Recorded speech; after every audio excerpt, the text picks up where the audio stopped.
Hariom. Knowledge plus में हम सभी विद्यार्थियों का स्वागत करते हैं। आज Hariom astrology class number 222 222 class है और इस क्लास के अंदर हम यात्रा के बारे में बात कर रहे हैं। अब यात्रा के संबंध में कौन कौन से भाव व्यक्ति को यात्रा करने के लिए प्रेरित करते हैं कुंडली में, ये बात एक डिस्कशन के माध्यम से हम आपको देने का प्रयास कर रहे हैं। आप इसको अपनी कुंडली में, अपने क्लाइंट की कुंडली में या अपने रिलेटिव की कुंडली में लगा के चेकआउट कर सकते हैं और हमसे इसके संबंध में कमेंट कर सकते हैं कि ये कितनी सफलता आपको दे रही है। हमारा एक विचार है, हमारी एक रिसर्च है जो हम आपसे शेयर कर रहे हैं। और यहाँ पे हम बात करें 3, 7, 11 प्लस 9th भाव, किस तरह से ये 3, 7, 11 के ऊपर फोकस कर रहे हैं। अब 3, 7, 11 के साथ साथ 9th भाव को भी हम कंसिडर करेंगे, लेकिन बाद में। यहाँ पे हम 3, 7, 11 का जो ट्रायंगल है उसको समझने का प्रयास करेंगे। अब ये 3, 7, 11 कुंडली के D1 कुंडली में कहाँ पे आ रहा है, और अब तक के टॉक में हम ये बता चुके हैं कि व्यक्ति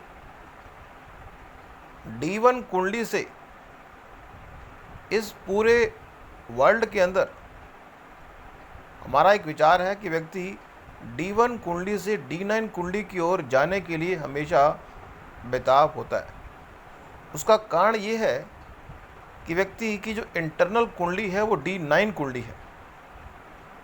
इसलिए व्यक्ति D1 कुंडली से D9 कुंडली की ओर हमेशा मूव ऑन रहता है और जीवन के दूसरे पड़ाव में व्यक्ति अपने रियल फैक्टर को दिखाने का प्रयास करता है और D9 कुंडली की तरह ही बिहेव करता है। इस पे भी हम बात कर सकते हैं, लेकिन हम D1 कुंडली को भी देखेंगे और D9 कुंडली को भी देखेंगे और जानने का प्रयास करेंगे व्यक्ति किस एरिया के संबंध में, किस भाव के संबंध में यात्रा करने में अपनी तड़प दिखाएगा। बाय डिफॉल्ट वर्कशॉप में प्रयोग होने वाली जो कुंडली है उस पर हम फोकस करते हैं। वर्कशॉप में प्रयोग होने वाली कुंडली एक एग्जाम्पल के रूप में है सिर्फ, और वो एग्जाम्पल इसलिए है ताकि आपको अपनी कुंडली को, अपने क्लाइंट की कुंडली को या अपने रिलेटिव की कुंडली को देखने में थोड़ी आसानी हो। तो हम एक कुंडली मान रहे हैं, वृष लगन की कुंडली है। अब अगर वृष लगन की हमारी एक, हम अपनी टॉक के माध्यम से जो भी आपको जानकारी दे रहे हैं वो बड़े ही इनफॉर्मल, नॉन टेक्निकल तरीके से दे रहे हैं।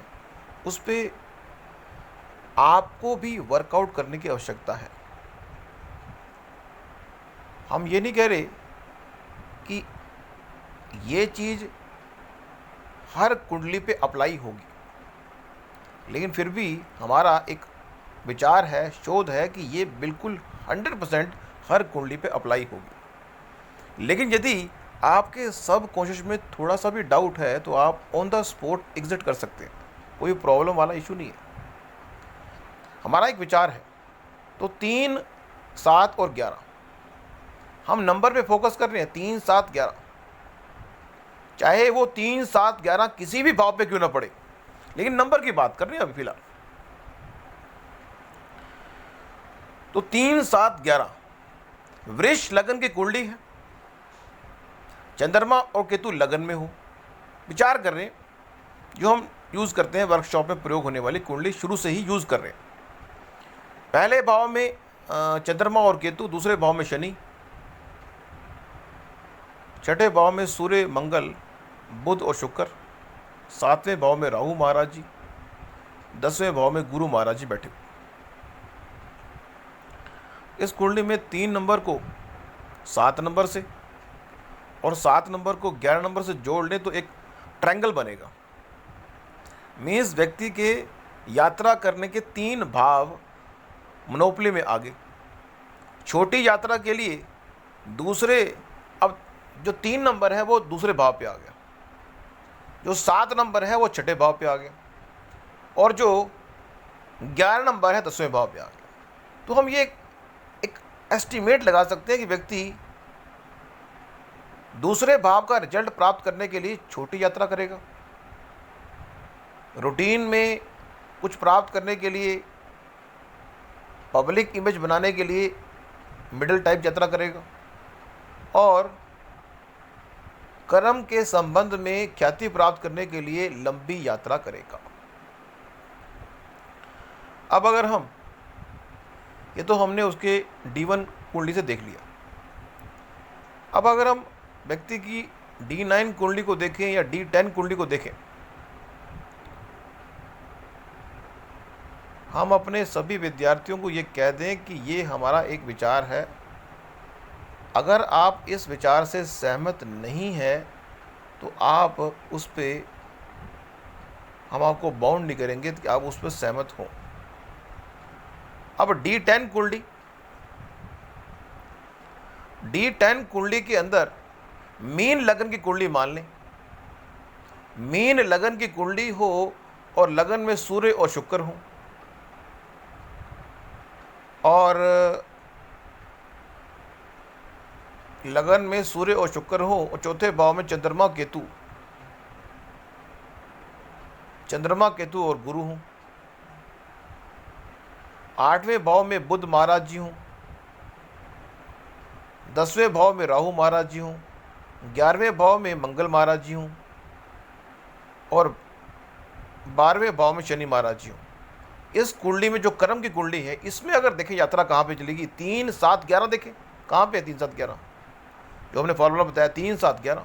अब 3 नंबर जो है चौथे भाव में आ गया, 7 नंबर जो है 8वें भाव में आ गया, और जो 11 नंबर है, अगर देखें 11 नंबर कहाँ पे आ गया, वो 12वें भाव में आ गया। तो मतलब कर्म के लिए, हैप्पीनेस के लिए वो चौथा भाव हैप्पीनेस का है, हैप्पीनेस के लिए वो छोटी यात्रा करेगा व्यक्ति। रिसर्च की बात होगी तो वो रूटीन यात्रा करना चाहता है, लगातार सुबह से लेकर शाम तक यात्रा करेगा वो। अगर रिसर्च 8वें भाव की बात करते हैं, मीन्स अगर इनहेरिटेंस से पैसा मिलना होगा तो भी यात्रा कर सकता है। अगर लॉन्ग टर्म लाभ की बात होगी तो वो लंबी यात्रा करने के लिए भी अपना इंटरेस्ट दिखाएगा। अब यहाँ पे एक मतभेद आ सकता है कि 9th भाव को सर आपने नहीं लिया, क्यों? 9th भाव तो लंबी यात्रा का है। तो यहाँ पे हम चाहें तो 3, 7, 9 का जो संबंध है ट्रायंगल भी चेकआउट कर सकते हैं। अब मैंने 3, 7, 11 का ट्रायंगल इसलिए लिया, उसका कारण यह कि 3, 7, 11 का एक आपस में तत्वों का कॉम्बिनेशन बनता है। अगर आपको पता हो कि 1 का 5 से और 5 का 9 से संबंध बनता है, 1, 5, 9 का संबंध है, इस तरह 2, 6, 10 का संबंध है, इस तरह 3, 7, 11 का संबंध। इसीलिए यात्रा के इस पॉइंट में अब यहाँ पे ये बात भी चेकआउट करने के लिए हमने रखी कि 3, 7, 11, 3 मीन्स छोटी यात्रा, 7 मीन्स डेली यात्रा, और 11 मीन्स कभी कभी या लॉन्ग टर्म यात्रा।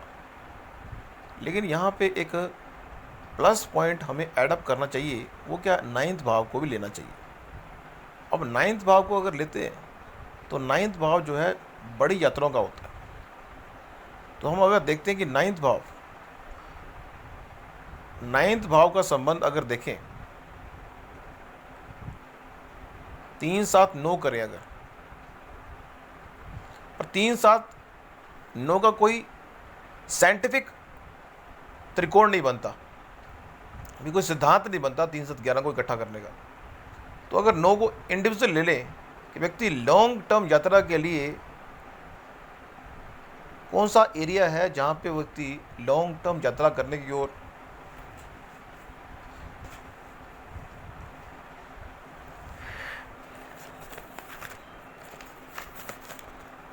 अपनी विद्या भी दिखाएगा।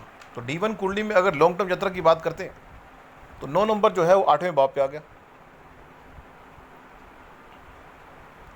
और अगर D10 कुंडली की बात करते हैं तो 9 नंबर जो है 10वें भाव में आ गया। और वैसे भी 10वां जो डिविजनल चार्ट है, डिविजनल चार्ट जो है वो 9 नंबर को 10वें भाव में ले गया। व्यक्ति कर्म के संबंध में लॉन्ग टर्म यात्रा करना चाहेगा, कह सकते हैं। लेकिन अगर जीवन के पहले पड़ाव में बात की जाए तो व्यक्ति लॉन्ग टर्म यात्रा के लिए थोड़ी रुचि कम दिखाएगा।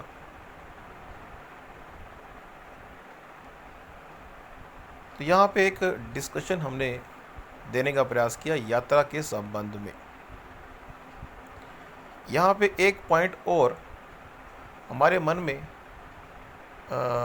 डिस्कस करने का आया, वो है कि यात्रा जो है वो एक्सपेक्टेड।